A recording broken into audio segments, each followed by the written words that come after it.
Hi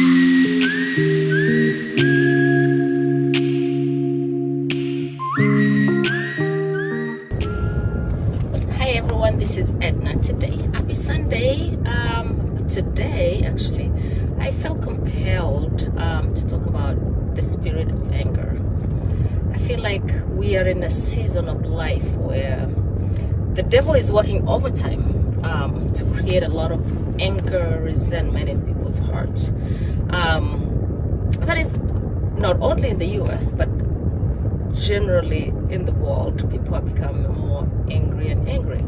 So that actually led me to, and having dealt with a lot of people in my life over the last quite a few years, I have to say honestly, until the last decade, I didn't realize how resentful, how angry people are until I started dealing with people that have really deep anger issues. So today I was moved by the Spirit to talk about anger. So maybe we should start looking at what is a spirit of anger. Why do people get angry? It's a sin. There's no ifs and buts about it. Anger is a sin. It tells you everywhere in the Bible. I think it talks about anger for about 45 or 49 times in the Bible. You can do your research on that. So definitely God detests anger.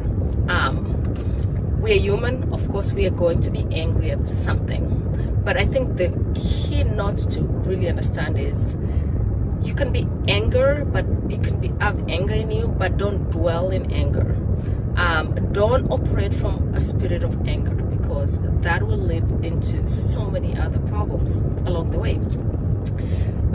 They normally say when you're angry and you hold on to anger, it's like drinking poison and hoping somebody else dies from it.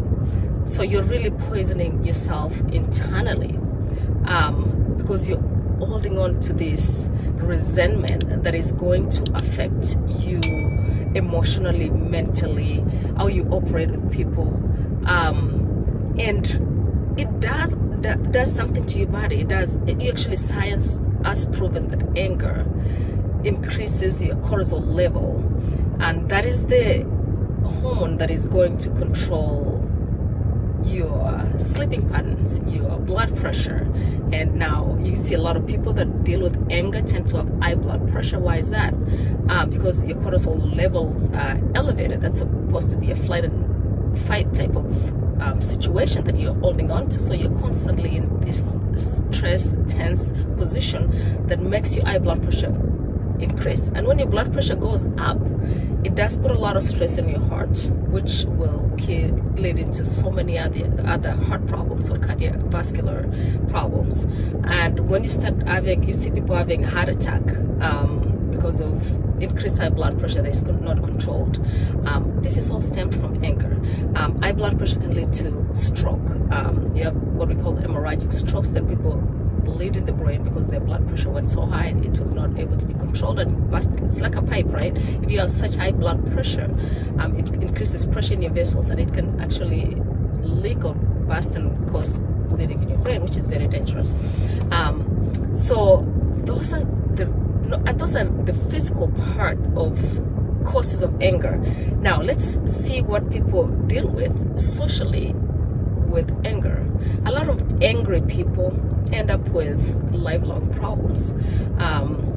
You see a lot of marriages have ended because of anger, because people have held into resentment and treat others poorly because they're angry at something. It might not be that they're angry at that particular person, but usually I normally say anger is a symptom, right? It's a symptom of an underlying problem. Most of the people, if you look at, that live their day-to-day life being angry, dig back into their life history. It's usually stemmed either from some trauma they had in their life, either childhood traumas. These are kids that were neglected, abused as a child. These are people that were unfortunately, abused as a child, and they have had that anger inside them that is just now being projected to the people they meet on later on in life. They have either very unstable homes or very unstable upbringing, and they projected all their own in life, or they've been wronged by somebody that they truly trusted in their life, their parent, their sibling, the church, and those are people they had put so much trust in, and now that resentment builds into a lot of anger that stems internally and is expressed towards the people around them, the people they love. Because unfortunately, it does spill to the people that are around you every day. It's going to spill to your children. It's going to spill to your wife. It's going to spill to your co-workers. It's going to spill to your friends. Unfortunately, those are not the culprits that cause you anger, but you are spilling that anger to them, because they're the ones who are going to receive the wrath of your anger. So we need to work hard as an individual, as a nation, as a human, to control our internal anger, our bitterness that we are expressing towards others. Because trust me, anger would lead to so many problems. It will lead to frustrations, it will lead to you losing your family, it will lead to you making really awful decisions in life because you are angry at something or someone. So it will lead to so many sufferings, really. Bottom line is, control your anger. If you see people that are in therapy, a lot of them go to therapy because they have been plagued by anger, and they are angry and cannot control their anger, their temper, they treat others poorly, and they end up in therapy for that reason. So really, anger is a very sinful spirit to have, and prayers will get rid of any spirit. There's nothing that the name of Jesus cannot clean. Read the Bible. There's two big verses about anger that I actually really enjoy reading. The book of Proverbs 14:29 tells you, people with understanding control their anger. A hot-tempered person operate in great foolishness. That is the Bible, it's not me. Go read it for yourself. And then Ephesians 4:31 says, get rid of all anger and bitterness, rage, or harsh words, or any type of slander, because you cannot operate from a spirit of anger. You cannot operate from a place of anger and expect to live a meaningful, peaceful life with others. You have to pray. You have to engage in therapy. You have to get rid of that spirit of anger. That is what causes a lot of division in families, that causes a lot of divisions in this world. This causes a lot of divisions in workplaces in this country. If you look at, you can actually just scroll around social media and see how angry people are. And I always sit down and think, where did we get here? How did we get to this place of anger? I've actually been around people, nowadays I'm very sensitive to the spirit of anger. I try my best to stay away from people that are angry by nature, because I normally think if they haven't dealt with that inner spirit, that inner resentment, they're just eventually going to project it to me, and I have really no desire to live around anybody that has any sort of anger. It's a choice that I personally have made in my life. I was married to one. I have no desire to be in a relationship or be around a person that is angry. I will politely pull myself out of that situation and walk away from it. There's really no negotiation of that, because I don't really believe with being around somebody with a lot of anger. It's just a spirit that personally you have to deal with. I